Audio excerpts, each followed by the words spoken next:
کھولی تو میں نے دیکھا کہ کتنے لوگ ہیں جو حاضر ہیں. آقا کریم صلی اللہ تعالی علیہ وسلم کے لیے ایک روایت معراج شریف کی یہ بھی ہے اور دوسری روایت یہ ہے کہ حضرت جبریل علیہ الصلوۃ والتسلیم تشریف لائے. دروازے پر 70,000 فرشتے ٹھہرے ہیں نبی کا استقبال کرنے کے لیے. حضرت جبریل علیہ السلام حضرت ام ہانی کے مکان کی چھت کو پھاڑ دیتے ہیں اور پھاڑنے کے بعد جب جلوہ افروز ہوئے تو دیکھا کہ محبوب آرام فرما رہے ہیں. میرے آقا آج سو رہے ہیں. ہر رات تو آقا عبادت کر رہے تھے مگر آج رات میرے سرکار سو رہے ہیں. حضرت جبریل نے نبی کو جگایا کیسے ذرا ملاحظہ فرمائیے اور ان حرام خوروں سے پوچھئے. یہ بھی اس روایت کو پڑھتے پڑھاتے ہیں مگر سمجھ میں کچھ نہیں آتا کہ چھیڑیں داستاں کیسے, رلائیں تو بغاوت ہے, ہنسائیں تو بغاوت ہے. آقا کریم صلی اللہ علیہ وسلم کو جبریل امین کیسے جگاتے ہیں ذرا ملاحظہ فرمائیے. حدیث شریف کے الفاظ ہیں فقبل قدمہ. حضرت جبریل علیہ السلام آقا کے دونوں قدموں کا بوسہ لے رہے ہیں. کس انداز سے جبریل نے نبی کے قدموں کو چوما ہوگا جبریل جانے, اور جن کا قدم چوما جا رہا ہے وہ نبی جانے کس کیفیت سے جبریل علیہ السلام نبی کونین کے مقدس قدموں کا بوسہ لے رہے ہیں. میرے آقا آنکھیں کھول دیتے ہیں. اللہ کا فرشتہ حاضر ہے. یا رسول اللہ سلام آپ کو عرض کیا جا رہا ہے اور رب نے آپ کو سلام پیش کیا ہے. میرے آقا آج رب کے قرب میں آپ چلیے, اللہ نے آپ کو بلایا ہے. حضرت جبریل علیہ السلام سارا ماحول عرض کرنے کے بعد عرض کرتے ہیں یا رسول اللہ ہم ایسے آپ کو نہیں لے چلیں گے, آپ کو دولہا بننا ہے. یا رسول اللہ آپ کے استقبال میں دروازے پر 70,000 فرشتے حاضر ہیں. دروازہ کھلا ہوا ہے. میرے آقا نے ملاحظہ کیا 70,000 فرشتوں نے سلام پیش کیا. زمزم شریف کا پانی لایا گیا, نبی کو غسل دیا جا رہا ہے. جوڑا لے کر کے حضرت جبریل علیہ السلام حاضر ہیں. اب جب میرے آقا کو غسل دیا جا رہا تھا تو ذرا وہ انداز ملاحظہ فرمائیے کہ سرکار کے غسل کا پانی معراج کی رات میں گرا تو ہوا کیا. تو اعلیٰ حضرت عظیم البرکت فرماتے ہیں کہ بچا جو ان کے تلوں کا دھون بناؤ جنات کا رنگ و روغن. سبحان اللہ. میرے سرکار کو جب غسل دیا جا رہا تھا تو پانی کہاں سے پہلے ڈالا جاتا ہے, سر سے ڈالا جاتا ہے. تو اعلیٰ حضرت عظیم البرکت فرماتے ہیں کہ اتار کر ان کے رخ کا صدقہ یہ نور کا بٹ رہا تھا بالا کی چاند سورج مچل مچل کر جبی کی خیرات مانگتے تھے. سبحان اللہ. سبحان اللہ. اور بچا جو ان کے تلوں کا دھون بنا وہ جنت کا رنگ و روغن جنہوں نے پائی دولہا کی اترن پھول گلزار کے چنے تھے. سبحان اللہ. اللہ اکبر. آقا کریم صلی اللہ علیہ وسلم کو دولہا بنایا گیا اور جب میرے سرکار دولہا بنے تو کعبہ وجد کر رہا تھا. آج محبوب رب کے قرب میں جا رہے ہیں. اللہ اکبر. سواری سامنے لائی گئی. تب تک سواری نے شوخی کی. حضرت جبریل فرماتے ہیں براق ٹھہر جا, تو جانتا ہے تجھ پر کون سوار ہونے والے ہیں؟ یہ امام الانبیاء ہیں, سید المرسلین ہیں. براق نے عرض کیا اے سید الملائکہ میں گستاخی کی بنیاد پر شوخی نہیں کر رہا ہوں بلکہ میری ایک آرزو ہے کہ آج رب کے قرب میں محبوب جا رہے ہیں اور جس طرح سے مجھ کو سواری ہونے کا شرف بخش رہے ہیں. اے سید الملائکہ میری ایک تمنا ہے, آقا کی بارگاہ میں میری طرف سے آپ عرض کر دیں کہ کل قیامت کے میدان میں سرکار جب حشر کا دولہا بن کر کے اور جنت میں تشریف لے جانے لگا تو مجھے کو سواری ہونے کا شرف. سبحان اللہ. سبحان اللہ. صرف یہی میری تمنا ہے. تب تک حضرت جبریل نے عرض کیا یا رسول اللہ آپ سن رہے ہیں براق کیا کہہ رہا ہے؟ آقا نے فرمایا جبریل ہم نے سن لیا, براق سے کہہ دو اس کی تمنا پوری کر دی. سبحان اللہ. اللہ اکبر. یہ سواری ہے, جانور ہے جو نبی سے اپنی تمنا پوری کروا رہا ہے, مانگ رہا ہے. یہ کیسے جانور ہیں کہ نبی سے مانگو تو مشرک قرار دے دیے جاؤ, نبی تمہیں کچھ دے نہیں سکتے ہیں, یہ الزام لگایا جا رہا ہے اور نبی کی مقدس ذات پر حملہ کیا جا رہا ہے. دیکھ نبی سے جانور کس طرح سے مانگ رہا ہے. وہ جو براق ہے سواری ہے معراج میں آقا کریم صلی اللہ علیہ وسلم جس پر سوار ہونے کے لیے جا رہے ہیں, سرکار نے اس کی مراد کو پوری کر دیا. اب میرے آقا چلے اور جب سدرہ پر پہنچے جہاں حضرت جبریل کے ٹھہرنے کی جگہ ہے, حضرت جبریل علیہ الصلوۃ والتسلیم نے عرض کیا یا رسول اللہ اب میں آگے نہیں جاؤں گا. میرے سرکار نے ارشاد فرمایا آگے نہیں چلو گے؟ یا رسول اللہ نہیں. آقا نے ارشاد فرمایا جبریل تمہاری کوئی حاجت ہے؟ عرض کرتے ہیں یا رسول اللہ اب آپ ٹھہریں. میرے سرکار میری بھی ایک تمنا ہے, وہ تمنا یہ ہے کہ جب آپ مکہ سے چلنے لگے تھے تو براق نے عرض کیا تھا کہ قیامت کے میدان میں جب آپ حشر کا دولہا بن کر کے چلیں تو سواری ہونے کا وہاں بھی مجھے کو شرف بخش دیں. یا رسول اللہ میری تمنا یہ ہے کہ قیامت کے میدان میں جب پل صراط سے آپ کی امت گزرے تو پل صراط پر آپ کی امت کو گزرنے کے لیے میں اپنے پر کو فرش بنا دوں. یا رسول اللہ یہ میری تمنا قبول فرما لیجئے۔ میں عرض کر رہا ہوں کہ نبی سے معراج کی رات میں مانگ کون نہیں رہا ہے؟ جانور تو مانگ رہا ہے، چرند و پرند تو مانگ رہے ہیں، ہوا فضا تو سوال کر رہی ہے، آسمان کے دروازے پر سوالیوں کی بھیڑ لگی ہوئی ہے، سارے لوگ نبی سے مانگ رہے ہیں، سید الملائکہ نبی سے مانگ رہے ہیں۔ آج نبی سے مانگا جائے تو شرک کا فتویٰ لگایا جا رہا ہے۔ میں کہتا ہوں تم بتاؤ آخر مسلمانوں کو مانگنے کا دروازہ کہاں ہے؟ کس دروازے سے مسلمان مانگے گا؟ تمہیں جو کچھ حاصل کرنا ہے نبی کی بارگاہ میں آنا ہوگا۔ تمہیں اگر آخرت لے لی ہے تو نبی کی چوکھٹ پر آؤ تب پاؤ گے، تمہیں وقار لینا ہے تو نبی کی بارگاہ میں آؤ تب پاؤ گے، تمہیں بخشش کا پروانہ لینا ہے تو مصطفیٰ کی چوکھٹ کی حاضری دو تب تمہیں ملے گا۔ تمہارا رب ارشاد فرماتا ہے بلو انہم ظلموا انفسہم جاؤکا، نبی کریم ہی کی چوکھٹ ہے جو تم خدا کی عطا حاصل کر سکتے ہو۔ آقا کریم صلی اللہ تعالیٰ علیہ وسلم سے حضرت جبریل نے یہ منوا لیا تھا، میرے آقا نے قبول فرما لیا۔ اب قیامت کے میدان میں جب سرکار پل صراط کے کنارے تشریف فرما ہو رہے ہیں، ارشاد ہو رہا ہے جبریل کو اطلاع دو میری امت گزر رہی ہے۔ اسی لیے تو اعلیٰ حضرت عظیم البرکت فرماتے ہیں کہ اہل صراط روح امی کو خبر کریں، سبحان اللہ سبحان اللہ۔ اہل صراط روح امی کو خبر کریں اور جاتی ہے امت نبوی فرش پر کریں، فرش پر کریں۔ میں آپ لوگوں سے پوچھنا چاہتا ہوں، قیامت کے میدان میں پل صراط سے گزرو گے، سید الملائکہ اپنا پر فرش بنا رہے ہیں، ذرا اپنے قدم کا جائزہ لیجئے اور گناہوں سے توبہ کیجئے۔ آپ کو کتنا وقار ملا ہے، آقا کے صدقہ میں امت گزر رہی ہے۔ میرے سرکار کا کریمانہ حال ذرا مراحب ملاحظہ فرمائیے، قیامت میں اتنی بھیڑ بھاڑ ہے، سارے گنہگار مغفرت مغفرت چلا رہے ہیں، سارے لوگ فریاد کر رہے ہیں، آقا کا یہ کریمانہ حال ہوگا، کیسے کیسے انداز سے لوگ بخشے جائیں گے۔ میرے سرکار کا دریائے کرم جوش میں آئے گا، آقا ارشاد فرمائیں گے ابو بکر شفاعت کرو، عمر ابن خطاب شفاعت کرو، سبحان اللہ۔ حضرت عثمان غنی کو حکم ہوگا شفاعت کرو، مولائے کائنات کو حکم ہوگا شفاعت کرو۔ امام حسن و حسین اسی سرخ حالت میں حاضر ہوں گے، خاتون جنت کو حکم ہوگا نبی کی بیٹی محمد کی لخت جگر خاتون جنت فاطمہ جنت میں جائیں، حضرت خاتون جنت ٹھہر گئی ہیں، ارشاد ربانی ہو رہا ہے، محبوب کی لخت جگر جنت میں جا کیوں نہیں رہی ہیں؟ 70,000 کنیزوں کے جھرمٹ میں خاتون جنت کو جنت میں لے جایا جا رہا ہے، سبحان اللہ۔ حضرت فاطمہ زہرا ٹھہری ہیں، رب کا حکم ہوگا ٹھہر جانے کی وجہ، عرض کریں گے میرے مولا میں اپنے بچوں کے خون کی سرخی تیری بارگاہ میں مانگ رہی ہوں۔ حضرت امام حسن و حسین حاضر ہیں، رب تعالیٰ کا حکم ہوگا میرے محبوب کے نواسوں کا مطالبہ کیا ہے؟ عرض کریں گے پروردگار تیرے محبوب کے ناموس کے لیے حسین نے کربلا کی سرزمین پر اپنے خون کا جو آخری قطرہ پیش کیا تھا، مولا تیرے علم میں ہے، میرے محبوب کے امتیوں کی مغفرت فرما۔ رب کا فرمان ہوگا کہ حسین سے جتنوں کو محبت ہے اعلان کر دو قیامت کے میدان میں سب کی مغفرت تک۔ حبیب ارشاد فرمائیں گے میری امت کے علماء تم بھی رب کی بارگاہ میں شفاعت کرو۔ شفاعت کا مطلب یہ ہے کہ رب کی بارگاہ میں تم عرض کرو اے اللہ یہ سب میرے متعلقین ہیں، ان کی مغفرت فرما، اور رب تعالیٰ اپنے محبوبوں کے اس عرض کو قبول کر کے بخش دے گا، اسی کا نام ہے شفاعت۔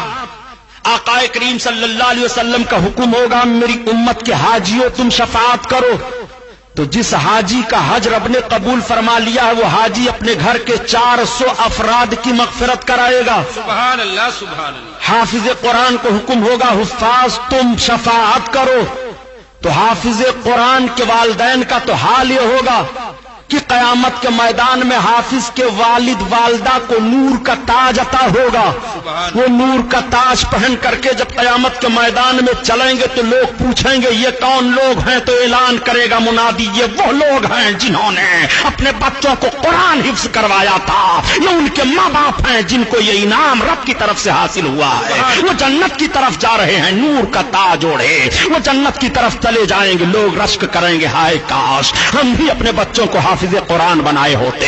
حافظ قرآن کے لیے حکم ہوگا وہ شفاعت کرے تو حافظ قرآن اپنے گھر کے ان 10 افراد کی بخشش کرا لے گا جن پر جہنم واجب ہو چکا ہو، یعنی ان کو جہنمی قرار دے دیا گیا ہو، وہ مغفرت کروا لیں گے۔ عالم دین کو حکم ہوگا تو علماء کی تو شان ہی نرالی ہے۔ اللہ اللہ، علماء اور شہید کے خون کا اور علماء کی سیاہی کا مقابلہ ہوگا۔ جب علماء کی سیاہی قلم کی اور خون وزن کیا جائے گا شہیدوں کا، تو شہیدوں کے خون پر عالموں کے قلم کی سیاہی غالب ہو جائے گی۔ اللہ اللہ حکم دے گا رب تعالیٰ یہ شفاعت کریں تو علماء تو یہ بے شمار لوگوں کو شفاعت کریں گے جن کی گنتی ہی نہیں ہے۔ آقا کریم صلی اللہ تعالیٰ علیہ وسلم کا حکم ہوگا۔ میرے سرکار صلی اللہ علیہ وسلم نے اذن عام فرما دیا، اب سب شفاعت کر رہے ہیں۔ غوث اعظم شفاعت کر رہے ہیں، خواجہ غریب نواز شفاعت کر رہے ہیں، امام اعظم شفاعت کر رہے ہیں، امام شافعی شفاعت کر رہے ہیں، امام حنبل شفاعت کر رہے ہیں، امام مالک شفاعت کر رہے ہیں۔ حنفیوں کی بخشش ہو رہی ہے، شافعیوں کی بخشش ہو رہی ہے، مالکیوں اور حنبلیوں کی بخشش ہو رہی ہے، قادری بخشے جا رہے ہیں، چشتی بخشے جا رہے ہیں، سہروردی بخشے جا رہے ہیں، یہ سارے سلسلے کے لوگ بخشے جا رہے ہیں، ان کی مغفرت ہو رہی ہے۔ اللہ اللہ، آقا کریم صلی اللہ علیہ وسلم نے اعلان کر دیا، ایسے ایسے لوگ اب جنت میں جا رہے ہیں۔ ذرا اپنے آقا کی عظمت ملاحظہ فرما لو، جنتیوں کی ایک ٹیم جنت میں جا رہی ہے اور ایک ٹیم کے لیے حکم ہو جائے گا کہ یہ جہنم میں جائیں، تو اس کے سامنے سے جنتی لوگ گزریں گے، تب تک جہنمی جنتی کا دامن تھام لے گا، روک دے گا، ٹھہر جاؤ۔ جنتی رک جائے گا، مجھے پہچانتے ہو؟ حدیث شریف کے الفاظ یہ ہیں، اما تعریف نہیں، کیا تو مجھے جانتا ہے؟ وہ کہے گا ہاں میں پہچانتا ہوں، کہو کیا کہنا چاہتے ہو؟ وہ کہے گا انا الذی وهبت لك وضوا، میں نے آپ کو دنیا میں وضو کرنے کے لیے پانی دیا تھا، آج میں اتنا بدعمل ہوں کہ اپنی بدعمالیوں کی بنیاد پر رب تعالیٰ کے قہر و غضب کا سوال میرے اوپر ہو گیا، مجھے کون بچائے گا رب تعالیٰ کے قہر و غضب سے؟ ہم کو جہنم میں جانے کا حکم ہو گیا، ہم جہنمیوں کی فہرست میں کھڑے ہیں، تم جنتی ہو، میں نے تمہارے ساتھ دنیا میں یہ کام کیا تھا، اس کا بدلہ ہمیں دے دو۔ وہ ٹھہرا ہوا ہے، دوسرا جہنمی پکڑ لے گا جنتی کو۔ مولانا فاروق، مولانا عبدالحقیق صاحب، ٹھہرو، مجھے پہچانتے ہو؟ ہاں کہو کیا بات ہے؟ انا الذی سقیتہ شربتا، میں نے آپ کو پانی پلایا تھا دنیا میں، آپ مجھ کو اس کا بدلہ دے دیجئے۔ یہ جنتی بندے ٹھہرے ہوئے ہیں، رب کا حکم ہوگا میرے بندے جنت میں جاتے کیوں نہیں ہو؟ وہ بندے عرض کریں گے پروردگار یہ تیرے بندے ہیں، انہوں نے دنیا میں مجھے وضو کرنے کے لیے پانی دیا تھا، یا اللہ انہوں نے دنیا میں مجھ کو پانی پلایا تھا، یہ مجھ سے بدلہ مانگ رہے ہیں۔ خدا کی قسم قربان جاؤ نبی رحمت پر، میرے آقا ارشاد فرماتے ہیں جس کا مفہوم عرض کر رہا ہوں، اے میرے بندو جنتیوں، تم ان سب کا ہاتھ پکڑ لو، جنت میں لے کر چلے جاؤ۔ سبحان اللہ، سبحان اللہ، یہ کرم دیکھو، میں عرض کرتا ہوں یہ مسلمانوں، اگر تم نے جنتی کو پانی پلا دیا، وہ اختیار رکھ رہا ہے تمہیں جنت میں لے جانے کے لیے، تو جس نبی کو رب تعالیٰ نے جنت کا قبضہ دے دیا ہے اس نبی کو اختیار کیوں نہیں ہے؟ اسی لیے تو بریلی کا تاجدار بول پڑا کہ تجھ سے اور جنت سے کیا مطلب، وہاں بھی دور ہو، تم سے اور جنت سے کیا مطلب، منافق دور ہو، ہم رسول اللہ کے، جنت رسول اللہ کی۔ اور کیسے لوگ اس دن بخشوائیں گے، ذرا یہ ملاحظہ کر لو، حضرت عائشہ صدیقہ ام المومنین کی عظمت کون نہیں جانتا ہے؟ عورتوں نے آقا کی بارگاہ میں عرض کیا یا رسول اللہ، مردوں کی بھیڑ آپ کے پاس زیادہ ہو جاتی ہے، یا رسول اللہ ہم عورتیں مردوں کی بھیڑ کی بنیاد پر آپ کے قریب نہیں ہو پاتی، ہمیں دین کی باتیں سننے کو نہیں ملتی ہیں، یا رسول اللہ ہمارا جلسہ آپ الگ متعین فرما دیں۔ اللہ کے حبیب نے قبول فرما لیا، عورتوں کا جلسہ ہوا، سرکار تشریف لے گئے، میرے آقا خطبہ دینے لگے، آقا ارشاد فرماتے ہیں کہ جس عورت کے بچے مر گئے ہوں، کچے بچے، وہ قیامت میں اپنے ماں باپ کی شفاعت کر کے جنت دلائیں گے، وہ بچہ رب کی بارگاہ میں اپنے ماں باپ کی بخشش کے لیے جھگڑے گا۔ علماء فرماتے ہیں جھگڑنے کا مطلب وہ مچلے گا، وہ عرض کرے گا میرے مولا میرے باپ کو بخش، میری ماں کو بخش، تب میں جنت میں جاؤں گا، اور وہ مچل مچل کر عرض کرے گا، رب تعالیٰ اس بچے کے مچلنے کو قبول فرمائے گا، اس کے والدین کی بخشش فرما دے گا۔ سبحان اللہ۔ حضرت ام المومنین عائشہ صدیقہ عرض کرتے ہیں یا رسول اللہ، اور جس کا ایک بچہ مرا ہو، آقا فرماتے ہو ایک بچہ اپنے ماں باپ کی بخشش کرائے گا، تب تک وہی حضرت ام المومنین عرض کرتی ہے یا رسول اللہ، اور جس عورت کے کوئی بچہ ہی نہ ہو، آقا فرماتے ہیں اس کی بخشش میں کراؤں گا۔ سبحان اللہ سبحان اللہ۔ سلام اس پر کہ جس نے فضل کے موتی بکھیرے ہیں، سبحان اللہ۔ سلام اس پر کہ جس نے فضل کے موتی بکھیرے ہیں، اور سلام اس پر کہ جس نے کہہ دیا سب میرے ہی میرے ہیں۔ اور کون بخشوائے گا، ذرا اس کو بھی سنو۔ قرآن کی تلاوت کیا کرو، مسجدوں میں جایا کرو، مسجدیں تعمیر ہوں تو اپنے حسب وسعت حصہ لیا کرو۔ آج تو مسجدوں کو شہید کرنے اور گرانے کا پلان بنایا جا رہا ہے۔ بابری مسجد کو فسطائی طاقتوں نے اپنے بلبوتے پر شہید کیا، بت خانے میں تبدیل کیا، حالانکہ انہیں معلوم ہے کہ اسلامی نقطۂ نظر سے مسجد خالصہ زمین پر تعمیر کی جاتی ہے۔ اگر مسجد کی زمین کسی کی ملکیت ہے اور وہ نہیں دے رہا ہے تو آپ زبردستی کر کے اس پر وہ تعمیر مسجد کی نہیں کر سکتے۔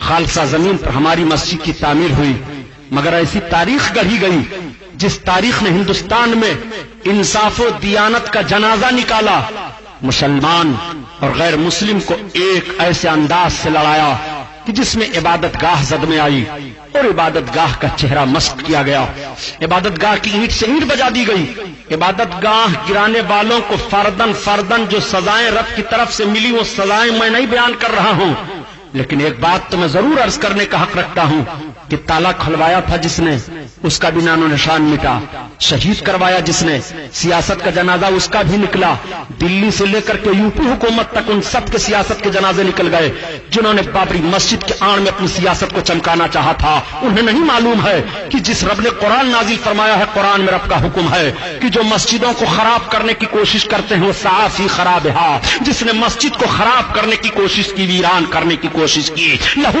فی الدنیا خزی وفی الآخرت عذاب عظیم، اس کے لیے دنیا میں رسوائی ہے اور آخرت میں دردناک عذاب ہے۔ وہ ساری سیاسی پارٹیاں رسوائی کی سیاہی اپنے چہروں پر لگا کر کے بھارت میں گھوم رہی ہیں، ان کا منہ کوئی دیکھنے کے لیے تیار نہیں ہے، اور آخرت میں ان کے لیے عذاب تو باقی ہی باقی ہے۔ یہ جملہ میں ترشی کی بنیاد پر نہیں کہہ رہا ہوں، بلکہ مسلمانوں کو تکلیف دی جا رہی ہے ان کی عبادت گاہیں گرا کر کے۔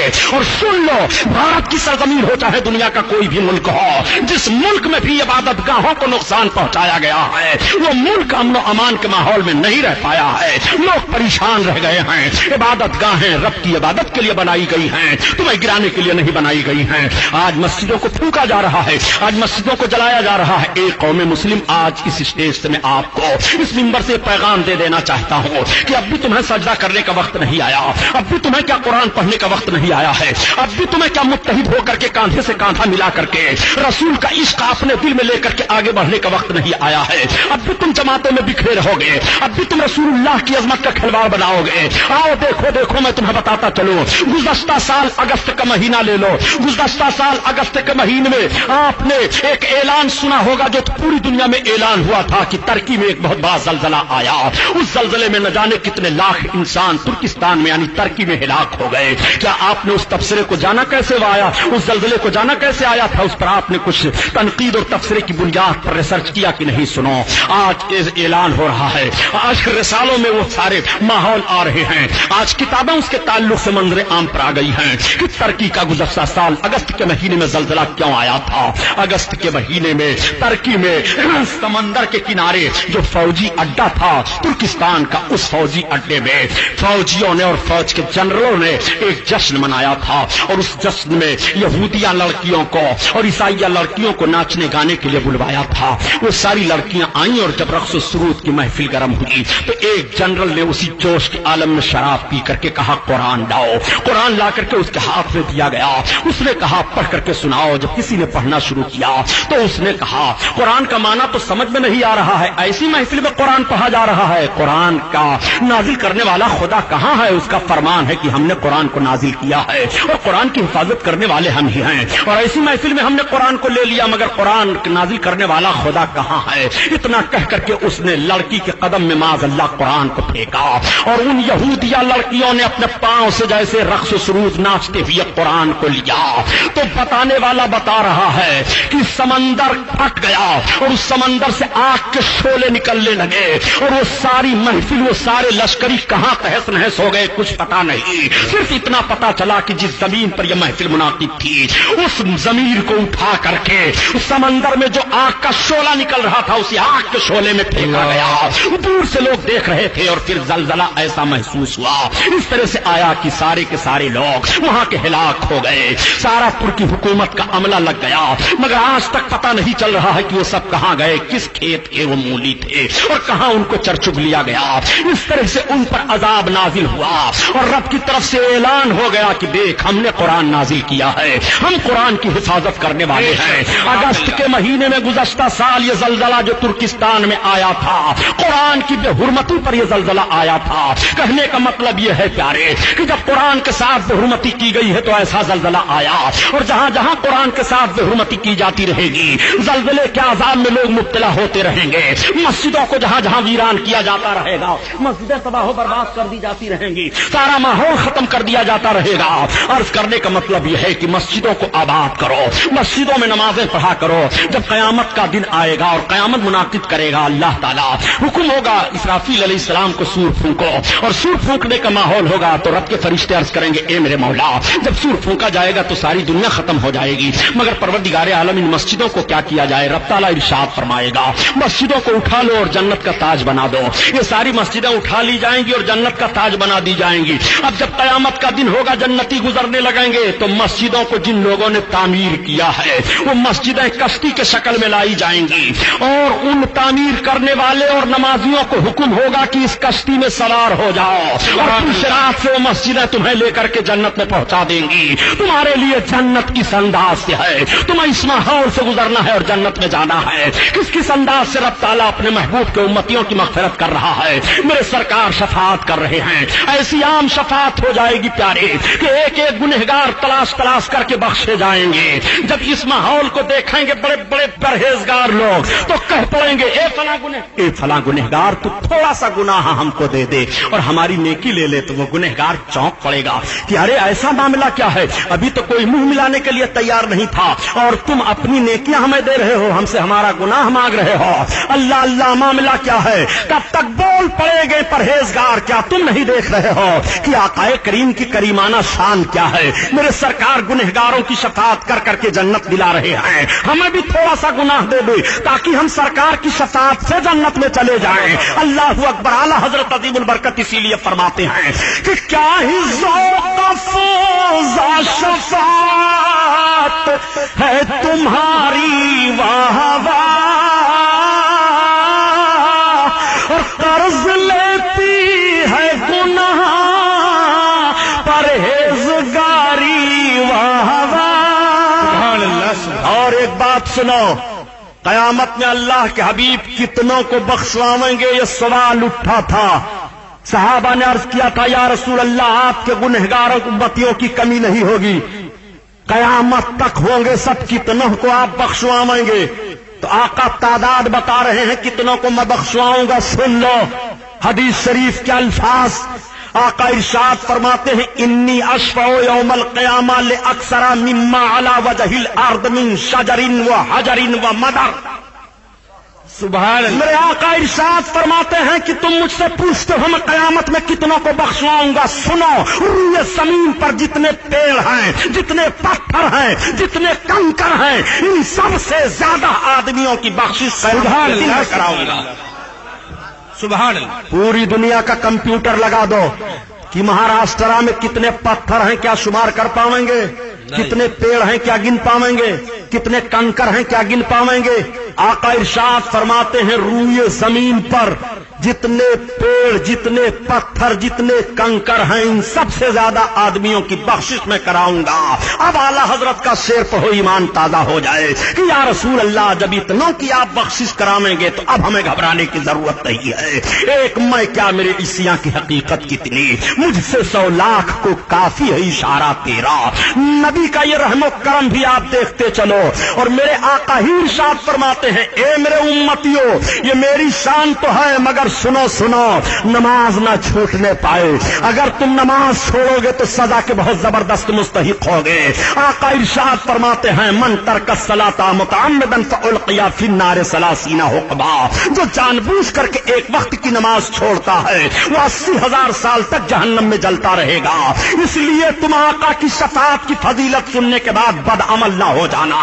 نبی کریم کے صحابہ کو دیکھو، یہ حضرت ابوبکر صدیق ہیں، یہ حضرت عمر فاروق اعظم ہیں، یہ حضرت عثمان غنی ہیں، یہ مولائے کائنات ہیں جن کو جنت کی گارنٹی مل چکی ہے، مگر ایک وقت کی نماز نہیں چھوٹ رہی ہے۔ میدان جنگ میں ہیں تو تلوار کی چھاؤں میں نمازیں ادا کی جا رہی ہیں، سمندروں کو پار کر رہے ہیں تو نماز ادا کی جا رہی ہے، اپنوں میں ہیں تو نماز پڑھی جا رہی ہے، خلوت و جلوت میں ہیں تو نماز پڑھ رہے ہیں، اور نماز میں کوتا ہی نہیں ہو رہی ہے، کسی صحابی سے کوئی نماز چھوٹ نہیں رہی ہے۔ میں پوچھنا چاہتا ہوں جن کو جنت کی گارنٹی مل چکی ہے وہ عمل کی دنیا میں کتنے آگے ہیں، اور ہم تو کتنے سیاہکار گنہگار ہیں۔ ہم فرائض چھوڑ بیٹھے ہیں، اللہ اللہ ایسا نہ کرنا ورنہ رب کے قہر کے مستحق قرار دے دیے جاؤ گے۔ اور رب کا جب قہر نازل ہوگا تو رب کا فرمان ہی ہے کہ میں اپنے محبوب کے صدقے میں تمہیں بخش تو دوں گا، مگر یہ میرے محبوب ہی کا تو معاملہ ہے، محبوب کے ذریعہ ہی سے تو میں قانون دے رہا ہوں نماز پڑھنا، حج فرض ہو جائے تو حج ادا کر لینا، زکات کے لائق ہو گئے ہو تو زکات دیتے رہنا، رمضان کے روزے کو رکھتے رہنا۔ آقا کریم نے ارشاد فرمایا جو ان چیزوں پر عمل پیرا ہو اس کے بخشوانے کی ہماری ذمہ داری ہے، اس کو جنت دلانے کی ہماری گارنٹی ہے۔ میرے سرکار سارے لوگوں کی بخشش کرا دیں گے اور سارے لوگوں کی مغفرت ہو جائے گی۔ اللہ کے حبیب فرماتے ہیں کہ جب ہمارے سارے امتی جنت میں چلے جائیں گے تو رب تعالیٰ کا منادی ندا دے گا قیامت میں، رب تعالیٰ کی طرف سے آردیتا یا محمد، اے محمد۔ میرے آقا ارشاد فرماتے ہیں کہ میرا رب مجھے ندا دے گا حتی ینادینی ربی آردیتا یا محمد، میرا رب مجھے پکارے گا اے محمد راضی ہو گئے ہو؟ فاقول ایو ربی ردیتو، تو میں عرض کروں گا ہاں میرے پروردگار میں راضی ہو گیا۔ تو صحابہ نے عرض کیا یا رسول اللہ آپ راضی کب ہوں گے؟ آقا ارشاد فرماتے ہیں جب تک میں اپنے ایک ایک امتی کو بخشوا نہیں لوں گا تب تک میں راضی نہیں ہوں گا۔ اسی لیے تو اجمل سلطان پوری نے کہہ دیا کہ کر کے قیامت میں شفاعت وہ کہیں گے اجمل، میری امت کا کوئی آدمی چھوٹا تو نہیں، میری امت کا کوئی آدمی چھوٹا تو نہیں، عسى کا رب کا مقام محمودا، اے محبوب تمہارا رب تمہیں عنقریب مقام محمود پر جلوہ افروز فرمائے گا۔ وہ مقام محمود مقام شفاعت ہے۔ یہ محفل نور زندہ باد، پائندہ باد، وما علینا الا البلاغ۔ السلام علیکم